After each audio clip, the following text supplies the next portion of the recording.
जय हिंद दोस्तों। बिहार पुलिस सिपाही की परीक्षा के लिए आज की इस वीडियो में जीके जीएस से टॉप 50 प्रश्नों का रिवीजन करेंगे।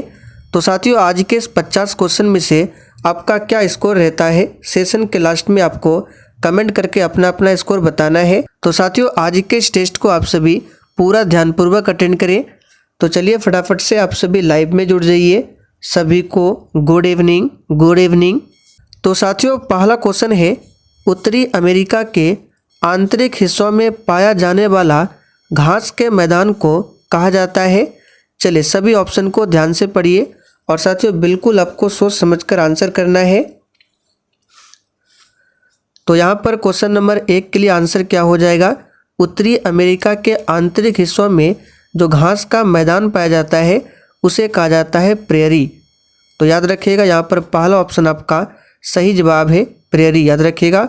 और जो स्टेपी है तो याद रखिएगा, यूरोप में स्टेपी घास मैदान कहा जाता है। यूरोप में घास के मैदान को स्टेपी कहा जाता है। और वेल्ड की बात करें तो अफ्रीका में घास के मैदान को वेल्ड कहा जाता है। और सवाना पूछे तो सवाना घास स्थल जो है ये पाया जाता है अफ्रीका में।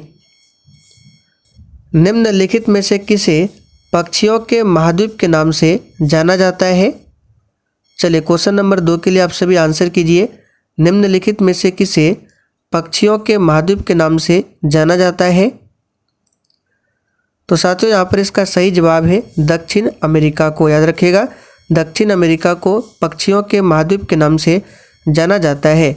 वही साथियों यूरोप की बात करें तो प्रायद्वीपों का प्रायद्वीप कहा जाता है यूरोप को। नेक्स्ट है, महात्मा गांधी द्वारा व्यक्तिगत सत्याग्रह आंदोलन में पहले सत्याग्रह के रूप में किसे चुना गया था। चलिए बिल्कुल सिलेक्टेड क्वेश्चन है, आंसर बताएंगे 3 के लिए। तो साथियों, महात्मा गांधी द्वारा व्यक्तिगत सत्याग्रह आंदोलन में पहले सत्याग्रह के रूप में किसे चुना गया था, तो विनोबा भावे को।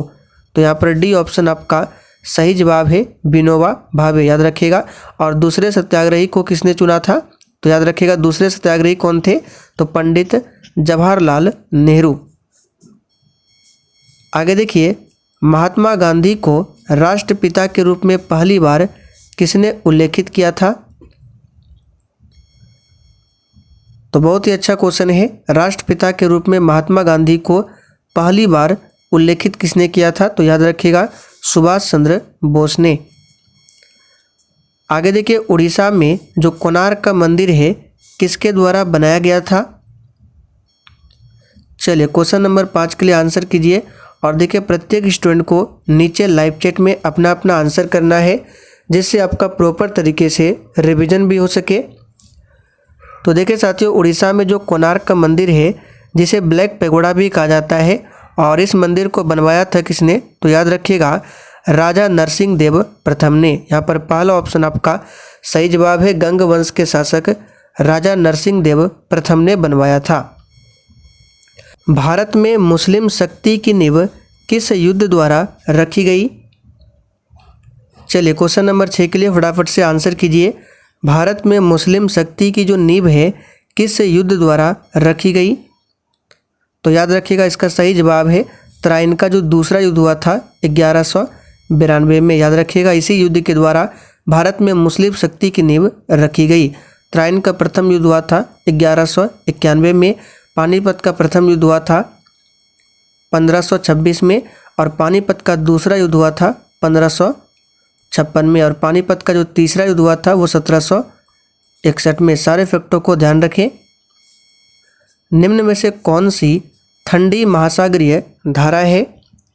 और इस प्रैक्टिस सेट में आपके जितने भी क्वेश्चन बन रहे हैं आपको साइड में कॉपी में लिखते चलना है, फिर सेशन के लास्ट में आपको कमेंट करके अपना अपना स्कोर बताना है। तो यहाँ पर क्वेश्चन नंबर 7 के लिए आंसर हो जाएगा हम्बोल्ट धारा। ये क्या है, तो एक प्रकार की ठंडी महासागरीय धारा है। दुनिया की सबसे बड़ी जहाज नहर कौन सी है। चलिए 8 के लिए आंसर कीजिए। दुनिया की सबसे बड़ी जहाज नहर कौन सी है। तो याद रखना है सुएज नहर, ये दुनिया की सबसे बड़ी जहाज नहर है। और यही सुएज नहर भूमध्य सागर को लाल सागर से जोड़ती है। निम्नलिखित में से कौन सा अक्साई चीन क्षेत्र का एक हिस्सा है। चलिए बिल्कुल सोच समझकर आंसर करना है। इन चारों ऑप्शन में से कौन सा अक्साई चीन क्षेत्र का एक हिस्सा है? तो याद रखिएगा लद्दाख का पठार। पोलियो के लिए टीका सबसे पहले किसने तैयार किया था?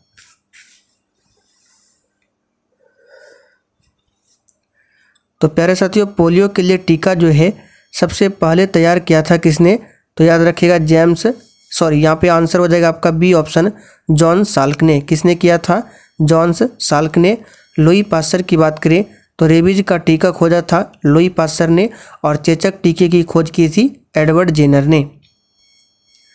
दिल की धड़कन को नियंत्रित करने के लिए निम्न खनिजों में से कौन सा आवश्यक है? तो सिंपल सा क्वेश्चन है। इस क्वेश्चन को हमने पहले भी आपको बताया था। कौन सा खनिज? तो पोटेशियम, याद रखिएगा। आगे देखिए, बिहार की साक्षरता दर कितने प्रतिशत है? तो यहाँ पर इसका आंसर क्या हो जाएगा? तो बिहार में जो साक्षरता दर है ऑप्शन के अकॉर्डिंग चलना है 61.8% है। और 2011 की जनगणना के अनुसार सबसे कम साक्षरता दर वाला जो राज्य है यही बिहार है। नाबार्ड है एक, देखिए नाबार्ड की स्थापना भी पूछा जाता है, जो कि 12 जुलाई 1982 को नाबार्ड की स्थापना होती है। और नाबार्ड क्या है? तो याद रखिएगा नाबार्ड जो है एक प्रकार का क्या है? राष्ट्रीय कृषि तथा ग्रामीण विकास बैंक है। शून्य आधारित बजट तकनीक किस देश की देन मानी जाती है?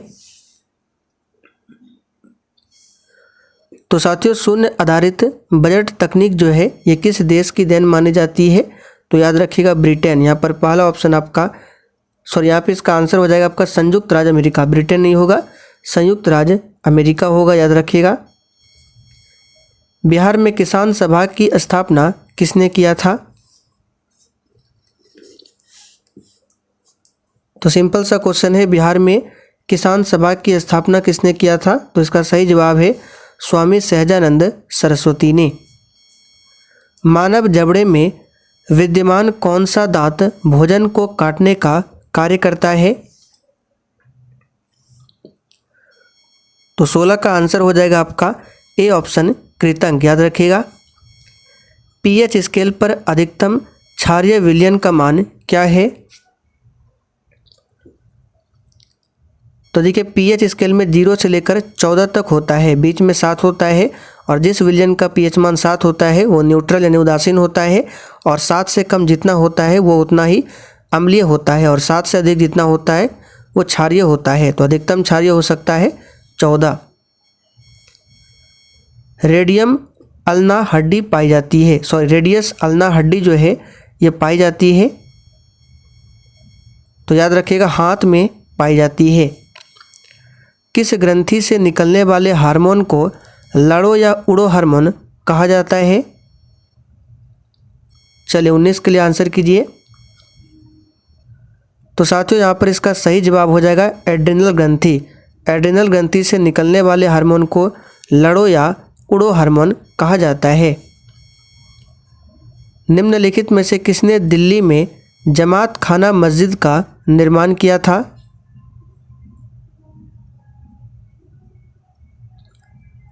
तो साथियों दिल्ली में जमात खाना मस्जिद का निर्माण किया था किसने? तो याद रखिए खिज्र खान ने। यहाँ पर पहला ऑप्शन आपका सही जवाब है। और अलाई दरवाज़ा का निर्माण पूछे तो अलाउद्दीन खिलजी ने किया था। किस युद्ध के हार के बाद नेपोलियन को सेंट हेलेना द्वीप पर निर्वासित कर दिया गया था? तो साथियों ये युद्ध है वाटरलू का युद्ध, जो कि हुआ था 1815 में। ये डेट पूछा जाता है, याद रखिएगा 1815 में वाटरलू का युद्ध होता है। और इस युद्ध में हार के बाद नेपोलियन को सेंट हेलेना द्वीप पर निर्वासित कर दिया गया था।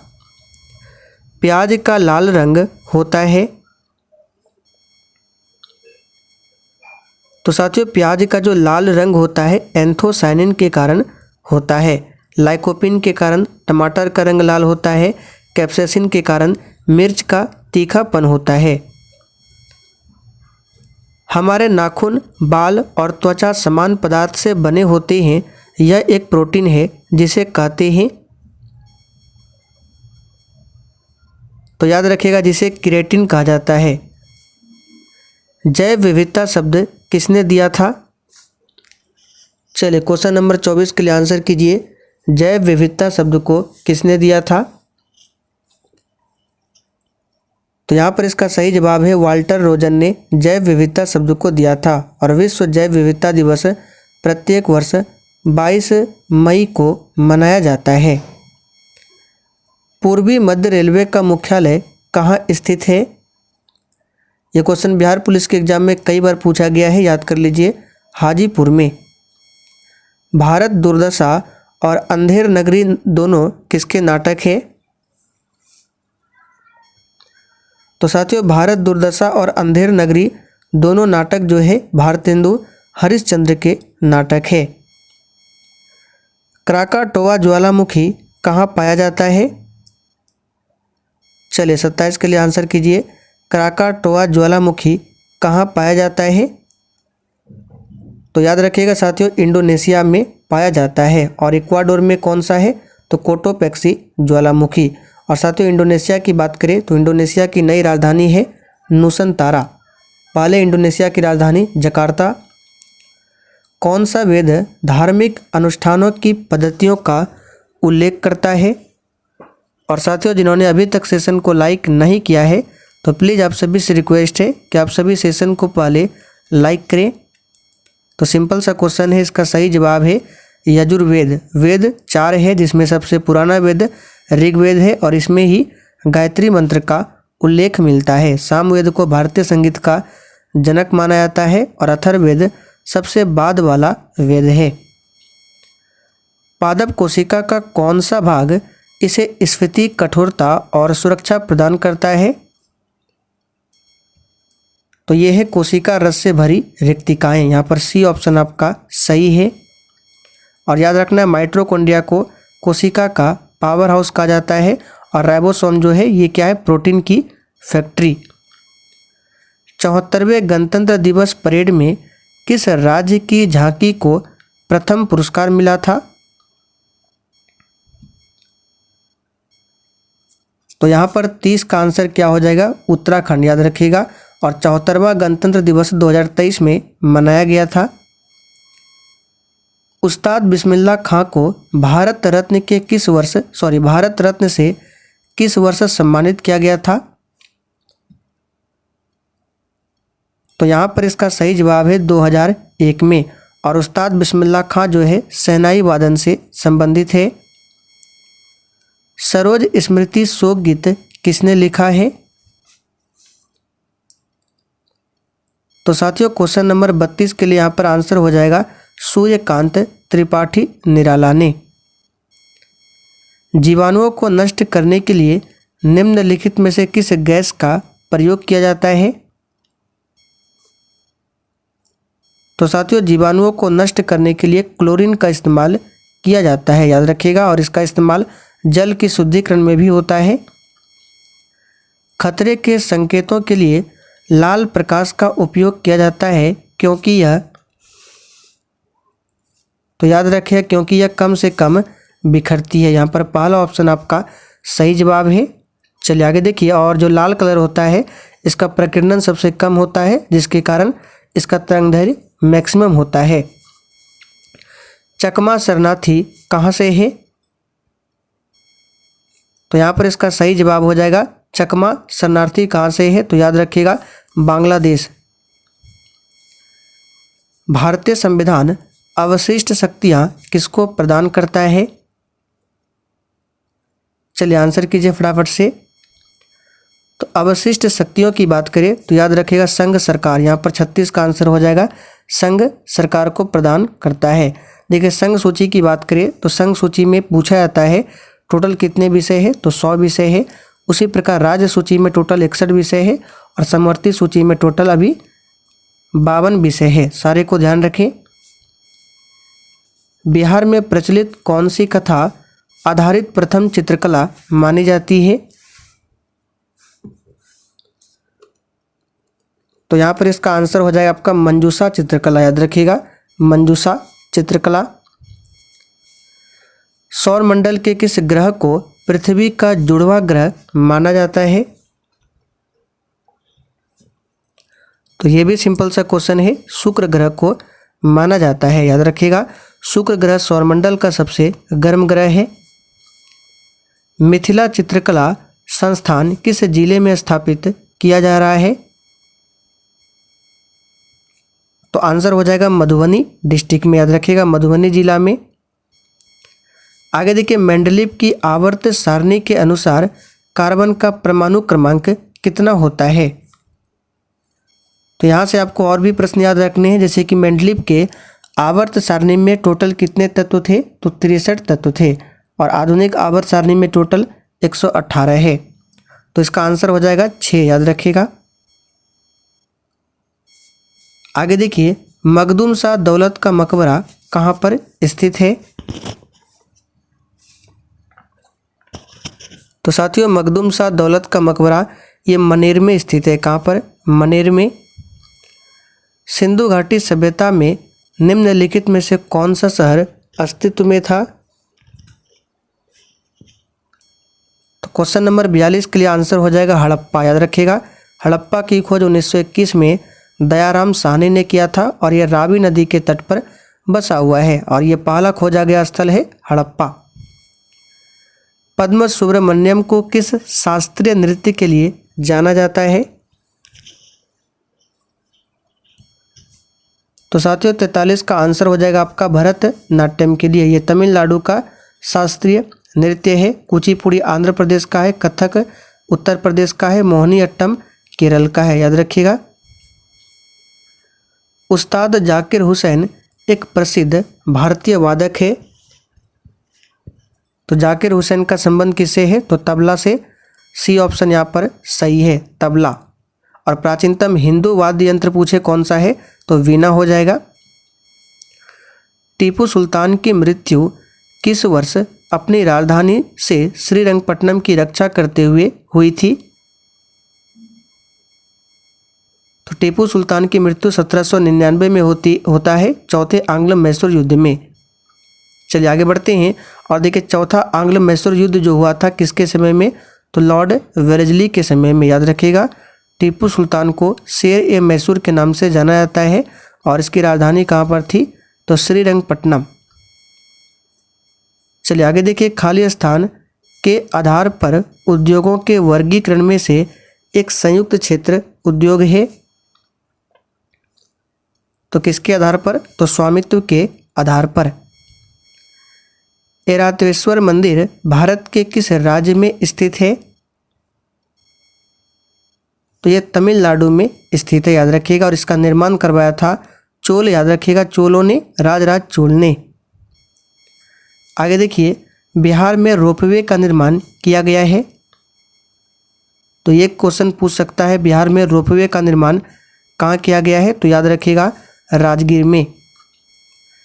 निम्नलिखित में से क्या भारतीय संविधान की प्रमुख विशेषताओं में से एक है? तो ये हो जाएगा संघवाद, यहाँ पर सी ऑप्शन सही है, संघवाद, याद रखिएगा। निरंकुश सरकार की बात करें तो भारत में निरंकुश सरकार नहीं है, लोकतंत्रात्मक सरकार है। तो भारत में यहाँ पे कौन सी विशेषता है? संघवाद, और संघवाद को कनाडा देश के संविधान से लिया गया है। गौतम बुद्ध के समय का प्रसिद्ध वैद्य जीवक किसके दरबार से संबंधित था? तो आखिरी क्वेश्चन है, याद कर लीजिए, बिंबिसार। बिंबिसार यहाँ पर पहला ऑप्शन आपका सही जवाब है, बिंबिसार, याद रखेंगे। तो चलिए साथियों, आज के लिए इतना ही। तो अब आप लोग कमेंट करके बता दीजिए आपने 50 क्वेश्चन में से कितने क्वेश्चन सही किए हैं, और सेशन पसंद आया हो तो जाने से पहले सेशन को लाइक और शेयर जरूर करें।